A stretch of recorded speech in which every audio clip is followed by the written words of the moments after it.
YouTube? This is the Darkly Player with the wrap-up for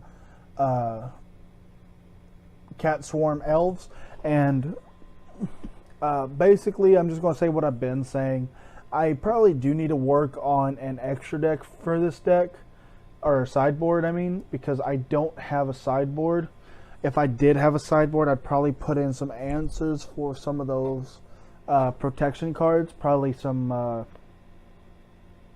you know, judgments or other board wipes that are just blankets that will just get rid of everything, but that's usually bad for my side.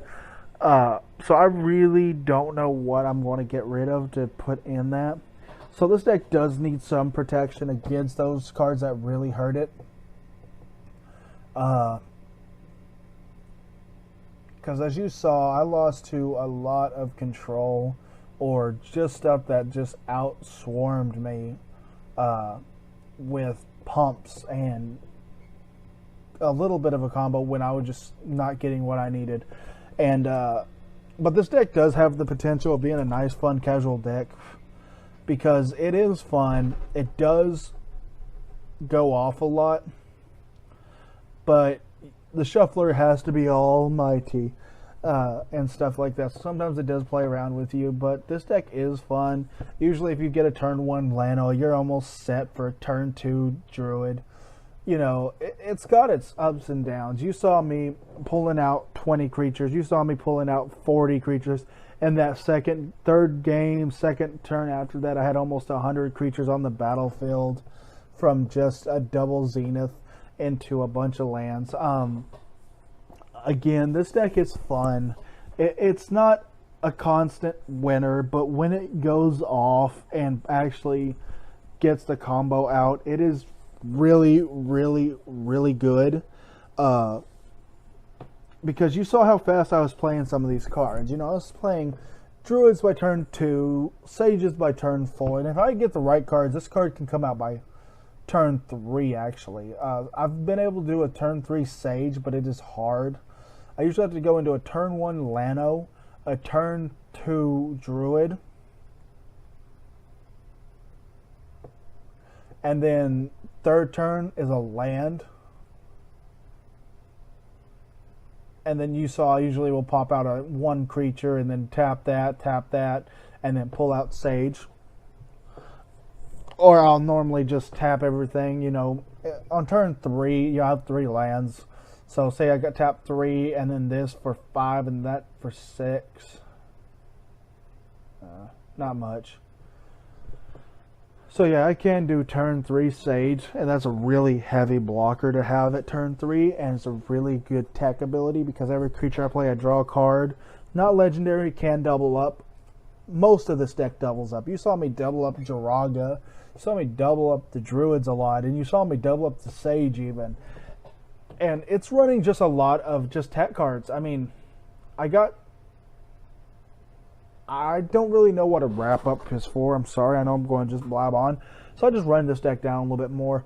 And basically, it does need some sort of control help. It does need some protection from the stuff that you saw me lose to. I do not have any answers for the Angels, except I would have probably sided in like Path to Exiles or some sort of creature removal because it did not have a protection. And a Path of Exile would have been perfect because he would have casted his copy, and then, once he cast that, I could make it miss trigger, but I don't know. We would see. And so I would probably do like Path of Exiles, and I don't know what else would put in here. Probably just some random tech cards that'd be good to shut down some decks. But Path of Exile will probably be number 1 in my book to put into the extra deck. And I really don't know. This is the way the deck is built right now. I would hope someone would take it, tweak it, and make it a lot more powerful, because it does have the ability to go off.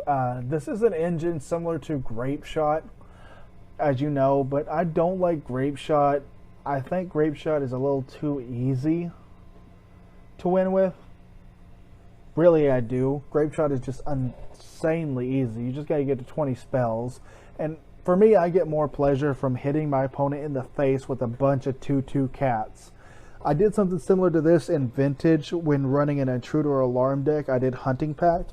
So I think I like that ability. You know, just summoning a bunch of creatures because your opponent's not going to think about it.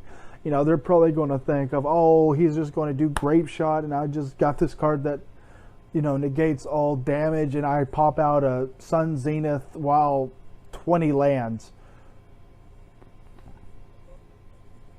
And they're just not expecting it, I don't think.